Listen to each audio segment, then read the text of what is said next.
CNN Chile y Bio Bio, la radio, presentan Tomás Mochato en CNN Chile.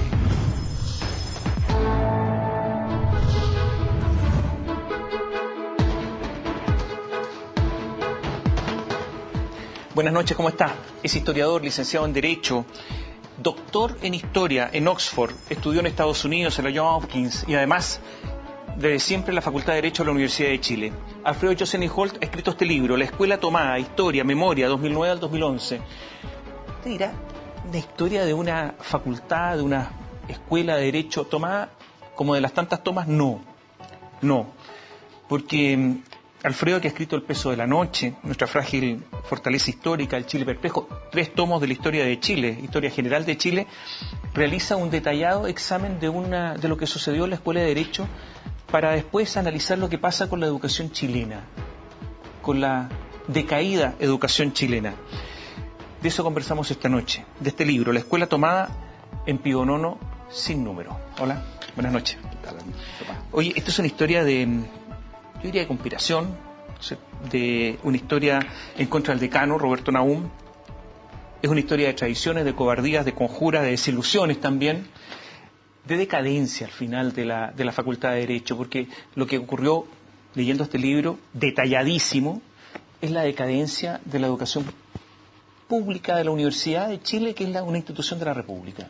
Y que la conocemos muy bien porque éramos compañeros de promoción, estábamos en el mismo curso. Fuimos en ese tiempo compañeros, sí. Así es. Sí. Es la decadencia. La decadencia yo creo que viene de antes. Hay toda una dictadura de por medio, 16 años con intervención de rectores militares, ¿no? Y también antes hay que pensar que también tenemos toda la radicalización que se produjo, particularmente, por ejemplo, en el pedagógico. Yo soy profesor en la Facultad de Derecho y soy profesor en el antiguo pedagógico en la Facultad de Filosofía y Humanidades. Y también hago clases de ingeniería, por lo tanto conozco la universidad en su conjunto. Me parece esto un cuento palaciego. De traiciones, de personas que se dan voltereta, de intriga, de puñaladas por la espalda, de mentiroso. Hay de todo acá. Y con nombre y apellido. Así es. Hay 850 personas que se mencionan en el libro. Está Voltaire, está Shakespeare también, ¿no? Pero también focaliza, hay 90 universidades que se tratan, instituciones, pero sí, hay toda esa trama de intriga, pero el punto es de que ¿por qué se producen esas intrigas o por qué se han agudizado? Y es por la mala calidad desde un punto de vista académico. O sea, profesores que no dan el ancho. Que hace mucho rato que no están dando el ancho, y autoridades que están coludidas o no saben qué hacer, porque hay toda una lógica de extorsión que no saben qué hacer con respecto a la agitación que proviene también de los estudiantes. La víctima es el decano Roberto Naum. Así es. Él es el que lo acusan de lo peor que pueden acusar a alguien que se dedica a la academia, de ser un plagiador. Así es.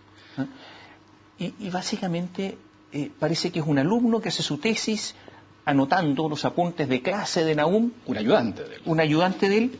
Y resulta que después lo acusan de que Naum saca su libro, y obviamente es un libro sobre sus clases, y resulta que la tesis parecía al libro, obviamente. Es un libro, entonces lo acusan de plagiarse a sí mismo, una cosa así. Y es un libro que se utilizó nada más que para los efectos de obtener, ¿cómo se llama?, la titularidad. Es un libro burocrático. Es un libro burocrático, nunca circuló, y por lo tanto no se veía. Pero antes eso aparece en el medio de una toma que dura 40 días, pero que viene siendo planificada desde antes. Dice que aquí hay una planificación completa, sí.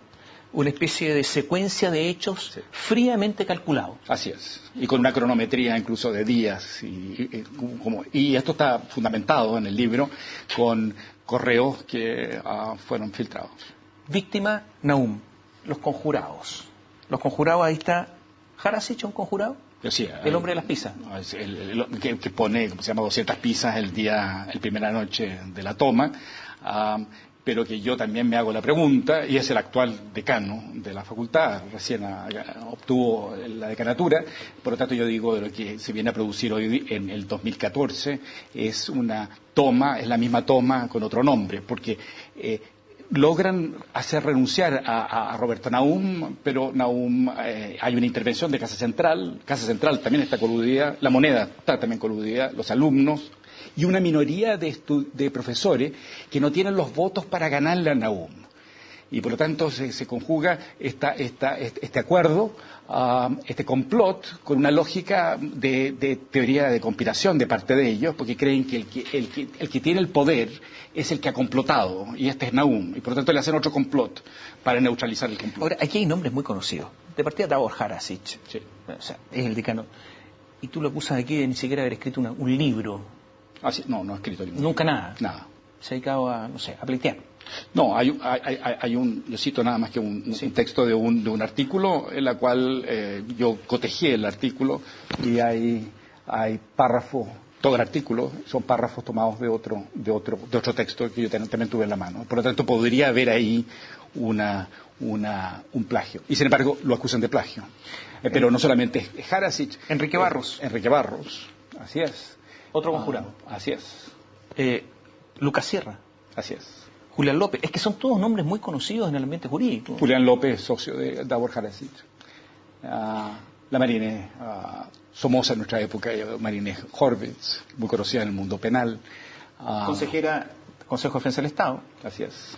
Y también... Jaime Irarrázaval, también una persona que ha sido vicedecano, así que ha sido director de escuela y ¿cómo se llama? Cristian Maturana. Fiscal de Entel. Así es. Etcétera, etcétera. Ahí están los nombres de los Fernando conjurados. Atria. Y Fernando Atria, a quien tú le dedicas un montón de líneas. Es que él es el ideólogo de esto, el 2009, y lo que es interesante del 2009, que de alguna manera, y esto lo fui descubriendo desde el momento que empecé a escribir el libro, que lo empecé a escribir durante la toma, el 2009, pero se empezó a confundir con el 2011, y ahí los nombres se vuelven a repetir. Es el caso también de Gabriel Boric, que lideraba la toma, siendo presidente del Centro de Estudiantes, y es el caso de Fernando Atria, y también la persona que ponen la rectoría para negociar, para bajar la toma, que es Francisco Martínez, y Francisco Martínez, el asesor de Víctor Pérez, el rector en ese momento, y nadie lo conoce, no se sabe mucho de él, y sin embargo hay 5 ingenieros del transporte en Chile, no se sabe su militancia política, y es actualmente el director de Dirección Superior, de la Educación Superior del Mineduc. Es la persona que está haciendo las leyes de reforma para la educación superior en este momento. Tú acusas a Fernando Atria, lo acusaste a él directamente, que es un sofista. Digo que Fernando Atria es el ideólogo, uno de los ideólogos de la nueva mayoría, un sofista. No da la cara, dices tú acá, que no contesta. No contesta y se contradice. Por eso es que es sofista. Hay una contradicción. Dice un A y puede decir Z. Y es un hombre con habilidades forenses. Bueno, pero todos hemos sido adiestrados en ese campo, pero él es particularmente talentoso en eso. Y tiene estas habilidades, pero es contradictorio. A intervención de La Moneda, Carlos Carmona, hoy miembro del Tribunal Constitucional, ni más ni menos. El presidente. Que ha sido además su voto dirimente en los últimos casos muy importantes, porque son... Bueno, así es. Y es la persona que estaba en la Secretaría General, la Secretaría de la Presidencia, que es donde hace todo el tráfico legal en este país en ese momento. Y acusa a Paulina Veloso, que fue ministra. Que fue ministra y que también fue decisiva para hacer renunciar a Naum en el Consejo Directivo, nombrada por Michelle Bachelet, y además al mismo tiempo que ella era alumna, profesora, cercana a La Moneda, y reunía todas esas características. Sí, por supuesto. Y dejas en el suelo al ex rector Víctor Pérez. También. Que él participó en esto, que cerró los ojos, pero que en realidad sabía, y que por lo tanto es tan responsable como los demás, porque tenía las facultades como para parar todo esto. Él es muy débil y se dejó manipular, y es una persona que ha tenido toda una trayectoria en la universidad, en que ha sido demócrata cristiano, ha estado con todos los gobiernos, estuvo antes durante la dictadura, fue autoridad durante la dictadura en la Facultad de Ingeniería, fue laguista, fue alwinista, fue bacheletista y particularmente en su rectorado se rodeó de ex dirigentes comunistas que habían sido directivos estudiantiles, expresidentes, por ejemplo, de la fecha. Este libro tiene además una secuencia de desilusiones. Sí. Desilusiones, por ejemplo, con Gabriel Boric. O sea, incluso arrepentido, tú como profesor, de haberle puesto un 7. Así es. 3 coloradas, no sé si seguirán las 3 coloradas, pero un 7. Así es. O sea, no merecía el 7. No merecía el 7. Yo menciono una anécdota. Sí. Tenía la particularidad de que yo tenía una buena idea de Gabriel. Era el ayudante de mi señora, que es profesora, Sofía Correa, es profesora en la escuela, historiadora. Tenía muy buena opinión de él. Él no se destacó en el curso y yo tomé un examen y una de mis ayudantes me dijo que no merecía el 7. Yo seguí insistiendo hasta que finalmente yo nunca trato de, ¿cómo se llama?, de pillar a los alumnos. Entonces trato de sacarles algo inteligente. Finalmente dio algo, pero mi ayudante me insistía de que debería sacarse el 6 y no el 7. Le puse el 7, pero yo insisto que como profesor nunca dejo de poner nota a los alumnos. Tarde o temprano me encuentro con ellos. ¿Y qué nota le pondrías ahora? Bueno, después de todo, yo no necesito ponerle ninguna nota. Dio el examen de grado y lo reprobaron. Desilusionado de... Es decir, yo creo que como sabes, las personas se reprueban solo. Votan el curso, por secretaría, en el fondo. No dan el ancho, que es lo que tú has dicho con respecto a todo esto. Y Sebastián Elwin, un ayudante, una desilusión muy grande porque... Ayudante mío. Sí, primaría en él la fuerza por sobre el derecho. Así es. O sea, eso es lo más brutal en una escuela de derecho, obviamente. En la toma mismo le dice a otro compañero de él, tú tendrás la razón, pero nosotros tenemos la fuerza. Eso ya es claudicar en cuanto a lo que es el derecho. Yo tengo la idea de que en la Facultad de Derecho llega mucha gente que en los colegios chilenos como que los azamarrean mucho en el patio, lo pasan mal y por lo tanto llegan a la facultad, son gente son un poquito nerd, son muy talentosos y entonces buscan un poco una compensación, justamente que no es la fuerza, porque en el patio sufrieron bullying. Vamos a hacer una pausa, pero te dejo preguntas planteadas. La primera, si aquí no hay un gran fracaso de la Facultad de Derecho en sí, con sus alumnos, hecho de que algunas personas crean que la fuerza prima sobre el derecho, que si esto no es finalmente un fracaso gigantesco. Y en segundo lugar, si esto no es más que una expresión de la educación chilena en general. Todo es armónico, a lo mejor el país es armónico. La Facultad de Derecho no es mejor ni peor que la posta central, que los tribunales, que la fiscalía, ¿Habrá algo de eso? Volvemos en un instante.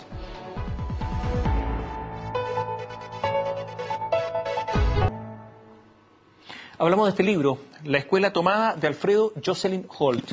Quedaron preguntas pendientes y quiero leer un párrafo porque ¿qué pasa con una facultad de Derecho? ¿Qué pasa con la educación chilena?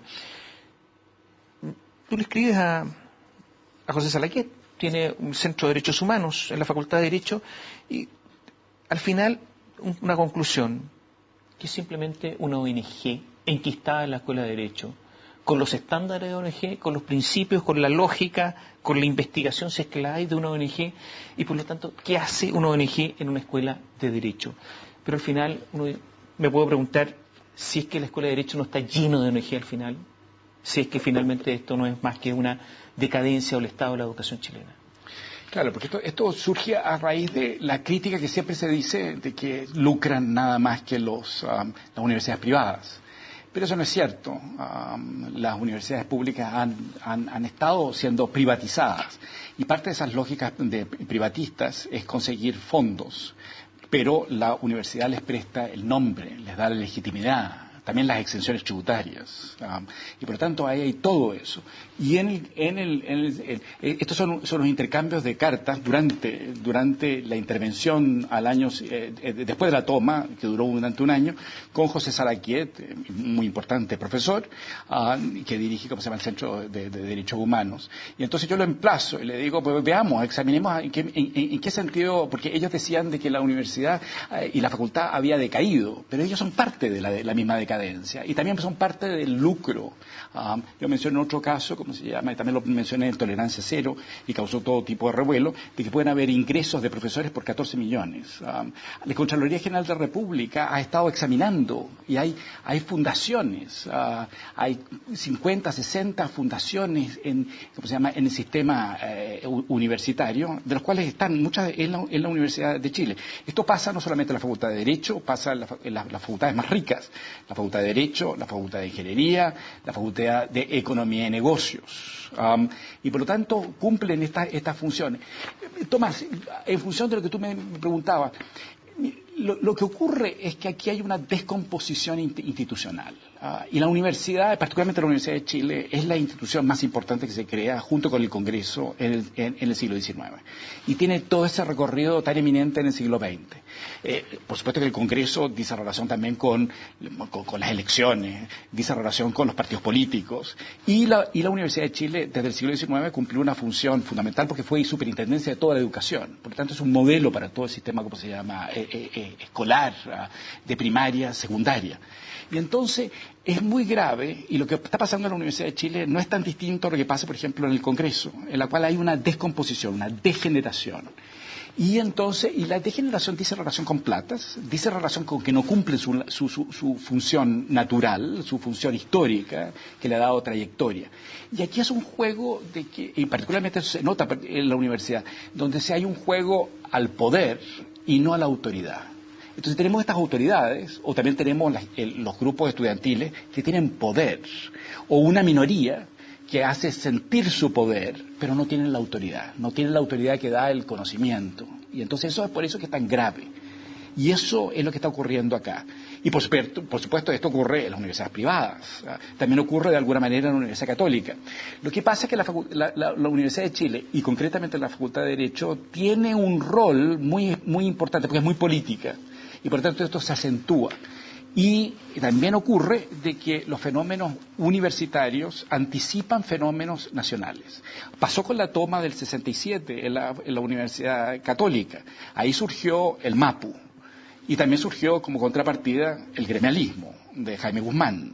Entonces, ese tipo de fenómenos. Entonces, para mí era muy clave de que aquí podría haber un dato de lo que podría ocurrir en el país. Y de hecho, pasó del 2009, saltamos al 2011. Claro, yo leo acá, la historia reciente de la facultad no es otra cosa que una crónica burda, simplista, cuando no brutal, de poder, ambiciones, oposiciones personalistas, redes, intrigas, con asistencia externa o interna. Básicamente lo que ocurre en el Congreso. Así es. Es House of Cards. Y se habla incluso de tesis compradas. ¿Se compran las tesis? Se compran las tesis. Sí, yo mencioné el caso de un alumno de que lo vi muy atribulado, entonces en el patio, y le dije, pero ¿cuál es tu problema? Es que estoy escribiendo mi tesis. ¿Pero cuál es tu problema si tú eres un excelente alumno? No, sí, no es un problema. He escrito 5 o 6 tesis antes. Entonces, ¿cuál es tu problema? Es que esta vez es mi propia tesis. Ahí estaba problemado. Ahí estaba problemado. Oye, por lo menos es riguroso. Tú dejaste al rector Víctor Pérez con la mano estirada.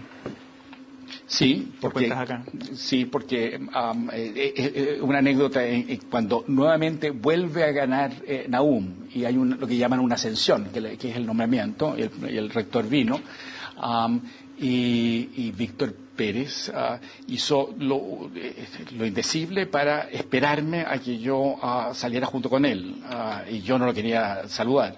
Cuando llegamos a un punto, sí, me extiende la mano y yo le digo que no. Y le digo que no porque causó mucho daño, causó tremendamente daño. Probablemente Víctor Pérez es el daño, es el rector, los anteriores también, Rivero, recordemos cómo se llama el Mopcate, que no solamente ocurrió al interior de la universidad, sino que también cuando él era el decano de la Facultad de Economía y Negocios, anteriormente, Riveros. Pero Víctor Pérez generó esta situación y aquí en la toma se generan ciertos elementos que son temas hoy día de discusión, pero que ya eran una realidad. Por ejemplo, el cogobierno. De hecho, la manera de bajar la toma del 2009 implica cogobierno. y cogobierno estudiantil con profesores y Casa Central. La Casa Central, todos hemos sabido, es tomada y pasan 6, 7 meses, o sea, tomadas, 5 meses. Esto ha ocurrido varias veces. El Senado Universitario, que es una instancia muy importante en la universidad, ha sesionado en la Casa Central tomada. Si eso no es colusión, yo no lo sé. Hay un capítulo sobre la educación chilena con datos de horrores. Sí, es decir, parte así, en un subpárrafo. Son malas nuestras universidades porque los alumnos desde la partida, desde antes que entran las instituciones superiores, dejan mucho que desear. El problema de los alumnos. Salen de un sistema escolar que hace rato está en crisis. En 2010 se calculaba que un tercio de los escolares no alcanzaría un rango mínimo aceptable de lectura, un tercio. Otros estudios han arrojado cifras más pavorosas. Según un informe de 2011, el 40% de los estudiantes chilenos no leería nada, el 40%. Y el 36% le dedicaría menos de 30 minutos al día. En matemáticas pasa lo mismo. Bueno. O se puede ser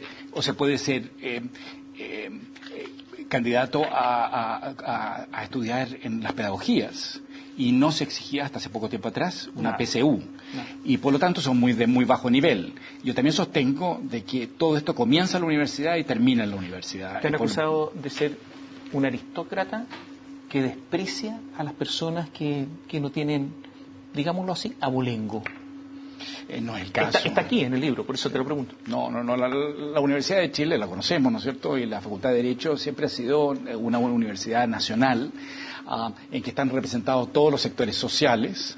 Eso ha ido modificándose en el tiempo, porque de alguna manera es meritocrática. Entonces lo que me achacan a mí o lo que me atribuyen es una postura, como se llama, aristocrática, cuando en realidad es inteligencia, es aristocracia de inteligencia, es meritocracia. Hay un intento hoy día de transformar concretamente la Universidad de Chile en una universidad popular y dejar de ser una universidad nacional.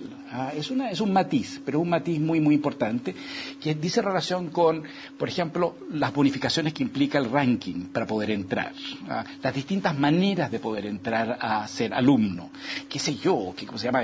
Beca deportista, beca de discriminación afirmativa. En ingeniería, por ejemplo, no hay mujeres por una serie de razones que no llama la atención eso, y por lo tanto establecen que cuando termina la lista le dan 50 cupos a mujeres para poder entrar, aun cuando pueden haber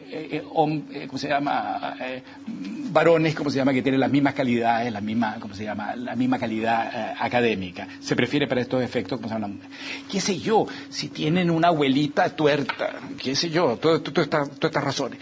El ranking. También el fin de todo tipo, de selección. El ranking sobre la base de que están en los primeros cupos, en los primeros puestos en algún liceo perdido y demás, y tienen muy buenas notas y por lo tanto pueden entrar, se les bonifica. Pero sucede que esos alumnos tienen menos puntaje o menos calidad que alumnos del Instituto Nacional.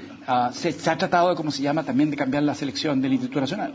Y el Instituto Nacional, por lo menos a nosotros como profesores, nos garantiza un alto nivel. La educación pública ha bajado 1 millón de alumnos, ha habido un éxodo de 1 millón de alumnos, se ha creado toda esa área rara de la educación subvencionada. Pero no es esos alumnos también se ha atacado, al Instituto Nacional, y era la única institución pública educacional que daba la cara por la educación pública. Me gustaría preguntarte sobre la zurda, sobre la izquierda autónoma, todos estos movimientos que hay en la universidad, no sé si tenemos tiempo, pero también sobre el futuro. ¿Hay futuro, no? Así como están las cosas, ¿hay futuro? Bueno, yo me hago la pregunta si hemos topado fondo o no hemos topado fondo. Yo creo que esto está muy relacionado con el país. Entonces, por lo tanto, yo creo que van a ir... ¿Tú crees que ha tocado fondo el país? No, yo creo que todavía puede ir más al fondo. También tiene que ver con el hecho, mencionabas la izquierda, la Universidad de Chile, la razón por la cual se quiere constituir una universidad popular, porque es una trinchera donde se refugian los derrotados. Y aquí hay que hacerse la pregunta acerca de la izquierda, qué tan derrotada hacia. fue derrotada en el mundo en 1989, con la caída del muro, la izquierda dura, pero también fue derrotada en el año 73 en Chile, duramente, y fue derrotada también en el 88-89 en Chile porque quedó excluida de la Concertación. Quedó excluida. Por lo tanto, es una siguiente derrota que se viene a corregir únicamente con la nueva mayoría al incorporarse el Partido Comunista. Es la izquierda esta concertacionista que se hablaba. Y usan la universidad con este tipo de propósito. De igual manera que las universidades privadas lucran y se transforman en unas empresas, enteramente empresas, y le da lo mismo la calidad también. Bueno, tú además dices que hay algunos que buscan poder, como Carlos Peña, como Fernando Montes. Sí. Te leí una entrevista por ahí a propósito del libro que buscan poder también. Sí, yo estuve en una comida con Fernando Montes y con Davor Harasic, que era el secretario general de la Universidad Alberto Hurtado en ese momento, y desahuciaron los dos a la Universidad de Chile. A mí me llama muchísimo la atención. No me llama la atención que Fernando Montes lo haga, pero que ha sido público, pero que Davor Harasic lo haga y después termine siendo candidato a ser decano, es gravísimo. También en esta colusión que se produce el 2009 y en adelante, también participan desde las instancias de las universidades privadas para tratar de, ¿cómo se llama?, liquidar la competencia, que es la universidad. Dice que no hay compromiso de los profesores, algunos profesores con la Universidad de Chile porque están en universidades privadas, entre otros Fernando Atria. Así es, aunque Davor Harasic lo acaba de traer de vuelta a la escuela. Siempre estuvo en la escuela, nunca dejó de estar. Nahum, que es un caudillo, trató el tema del caudillaje. Para ser decano hay que ser caudillo de turno. Lo fue, como se llama, Roberto Nahum. Hoy día, antes fue Antonio Bascuñán, antes fue Hugo Rosende, hoy día es Davor Harasic.